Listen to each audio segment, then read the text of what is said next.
How goes, recappers? Ellis here. Services rendered today include rendering, as we'll soon recap how Gaussian splatting is integral to world models, what the heck those are to begin with, and the heated competition around them. But first, the age-old debate. How to pronounce this mythical G word, this means of splatting. Splatting, by the way, comes from the sound a snowball makes upon being thrown at a brick wall. Yes, that is the analogy in the seminal 3D GS paper.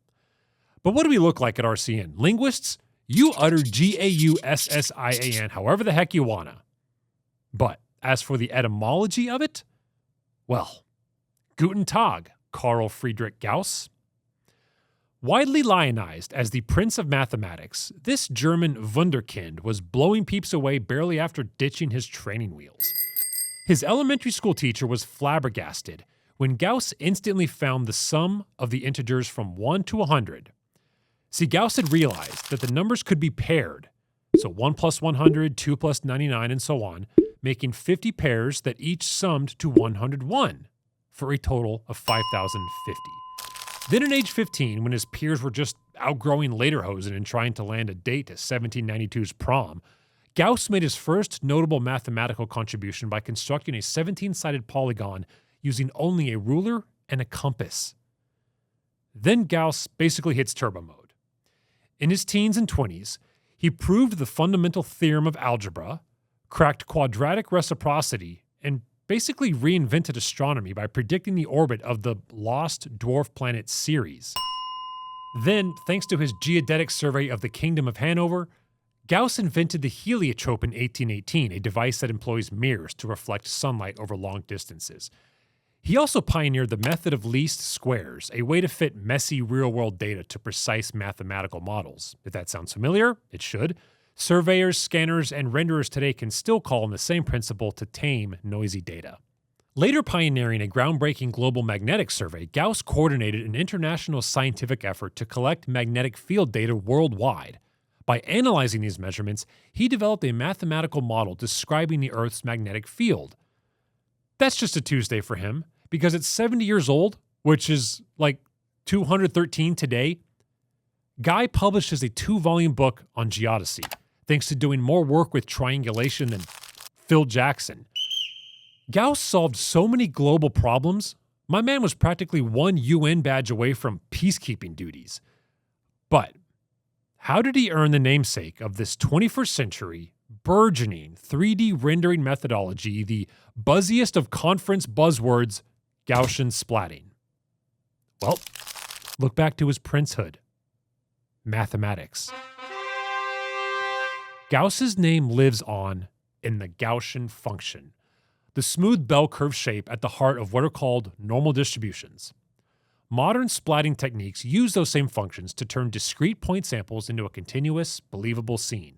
In 3D rendering, each splat is just a tiny Gaussian blob, helping blend millions of points into coherent geometry and, in turn, immaculate recreations. Gauss's math reborn in rendering. Carl Friedrich Gauss made good guesses, great inventions, and bewildering computations. So, of course, he reached I belong on currency status. Penny for your thoughts, 10 Deutsche Marks for your math. And today, Gauss would surely grant his imprimatur to the stunning innovation for which his namesake splatting is crucial: the world model. And as the European tech news outlet 36KR explained, source link in description, there is quite the battle royale for which venture will be the model for world models. But before we throw down, let's level set. What is a world model? So think of it like this. If AI is going to interact with reality, it needs a mental playground first. A world model is basically AI's internal simulation of how the world works. It's the difference between a chess engine that knows knight moves in an L versus one that can predict where your knight may just be 3 turns from now. For robots or embodied AI that needs to navigate, manipulate, and exist in physical space, they're bloody essential. A world model lets AI reason about consequences before acting.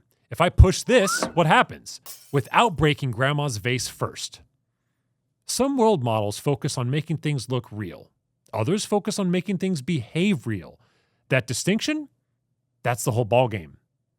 So, as for this world model building fracas, in one corner, Fei Li, godmother of ImageNet, dropping Marble through her startup World Labs.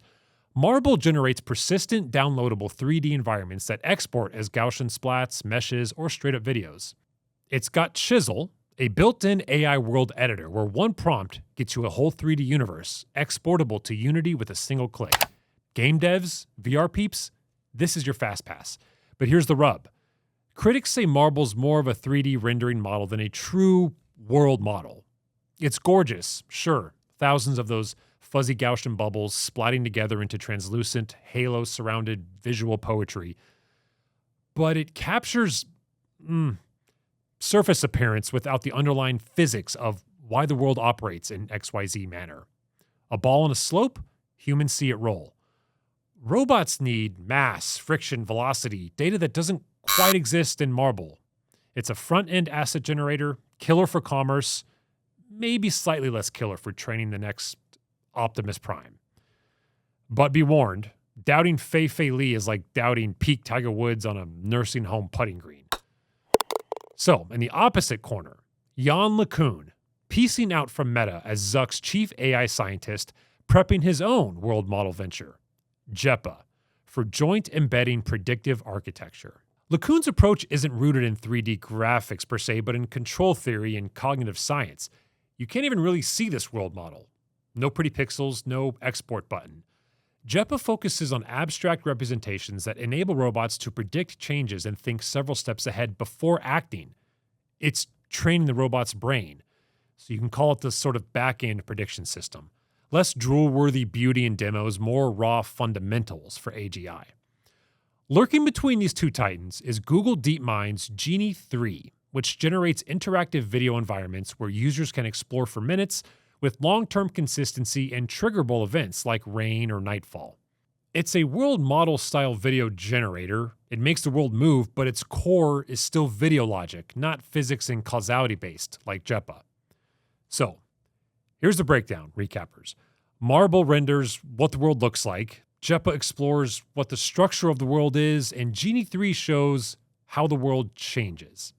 3 paths, 3 philosophies, 1 pyramid, with the most abstract, robot-ready models at the top and the most human-friendly, visually stunning ones at the base.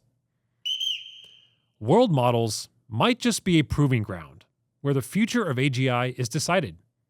And we know who'd be thrilled to spectate this. Carl Friedrich Gauss, who spent a lifetime teaching us how to describe the world mathematically. Now the question is, which math makes the best world?